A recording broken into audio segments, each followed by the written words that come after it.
বইমেলায় লেখকের সৃষ্টিকর্ম প্রকাশের আনন্দ আর বই প্রস্তুতকারীদের কর্মব্যস্ততায় মুখরিত হয়ে ওঠে ফাগুনের চত্বর। কিন্তু এবারের দেশের সার্বিক পরিস্থিতি ও রমজানের কারণে নির্ধারিত সময় হতে পিছিয়েছে ২১শে বইমেলা, হারিয়েছে পুরনো আমেজ। বিগত সময়ে আসলে রাজনৈতিক প্রভাব বিস্তারের কারণে আমরা দেখেছি যে বইমেলার যে আমেজটা সেটা আসলে আমরা সেভাবে পাইনি।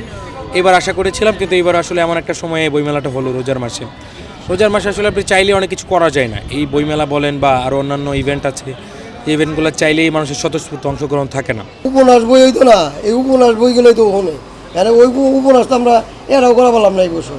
তাই এখন তো উপন্যাস ছাপার কথা, বই যাইব করলে বই কনে পাইব। অন্য বেলা যে বইমেলা থাকে ওইটা তো মনে করেন আমরা প্রিন্ট করি, আমরা এনে যত প্রেস আছে সব প্রেসে প্রিন্ট করে, এর একটা প্রেসে যায় দেন উপন্যাস নাই, তারা ছাপতে পারতেছে না।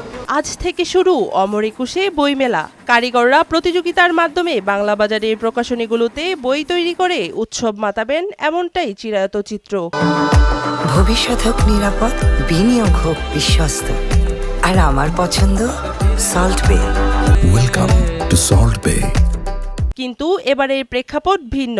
রং হারিয়েছে বইমেলা, ক্ষতির আশঙ্কায় এখন প্রকাশকরা। এবার আসলে মেলার ওইরকম কোনো চাপটা কোনো কিছু নাই, তার কারণ মেলা হলো ফেব্রুয়ারি প্রথম থেকে আর কি, ঠিক আছে। কিন্তু এবার তো ফেব্রুয়ারি প্রায় শেষ, এখন মেলা শুরু হয় নাই, তবে মেলার পুরো কাজকাম এবার নাই আর কি। বছরের বইমেলাতে আসলে শুরু থেকেই একটু বিভ্রান্তি ছিল। একবার ছিল ডিসেম্বর টু জানুয়ারি হওয়ার, তখন আবার একটা বাধা আসলো বা প্রকাশকরা বলল যে ফেব্রুয়ারি মেলা ফেব্রুয়ারিতেই হতে হবে। দেশের সার্বিক পরিস্থিতি ও আনুষঙ্গিক কারণে দর্শকদের আগ্রহ কমছে। নেই আগের মতো ফাগুন হাওয়ায় শীতল হাওয়ার আভাস। পাঠক হিসেবে আমার যে বক্তব্য, আমার মনে হয় যে আসলে যে আমেজটা ছিল প্রতি বছর, এই বছর সেই আমেজটা অনেকাংশে কমে এসেছে।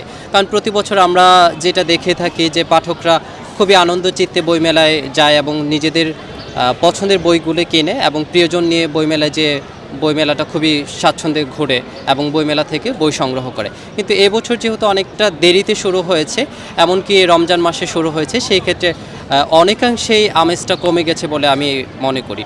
আর একজন পাঠক হিসেবে ধারণা করি যে এবছর যে সিদ্ধান্তটা নেওয়া হয়েছে, আসলে এই সিদ্ধান্তটা যদি আরেকটু আগে থেকে নেওয়া হতো তাহলে বইমেলার পুরনো আমেজটা ফিরে আসতো আর মানুষ হচ্ছে সাগ্রহ চিত্তে বইগুলি সংগ্রহ করতে পারত। সৃষ্ট এসব প্রতিবন্ধকতা দূর হয়ে ভাষার মাসে বইমেলা হয়ে উঠুক আরও বেশি প্রাণবন্ত, এমনটাই প্রত্যাশা সংশ্লিষ্টদের।